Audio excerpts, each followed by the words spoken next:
دریائے فرات کے پاس واقع تھا، جدھر اس وقت عراق کا شہر یعنی حلہ آباد ہے۔ اس شہر کا ذکر قرآن پاک اور بائبل میں بھی آیا ہے۔ اسے یونانی بیبلون کے نام سے یاد کیا کرتے ہیں۔ بیبلون کا مطلب ہے دیوتا کا دروازہ۔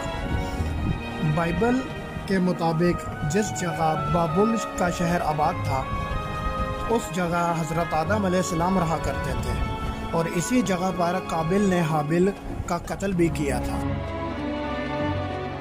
اس شہر کی ابتدا کب ہوئی اور کس نے کی، اس حوالے سے مختلف روایات ملتی ہیں، لیکن اس شہر کا تذکرہ 4000 صدی کی تحریروں سے بھی ملتا ہے، جس سے ظاہر ہوتا ہے یہ شہر تب بھی موجود تھا۔ 2300 صدی میں ایلامی خاندان کا قبضہ ہو گیا۔ وہ بادشاہ نمرود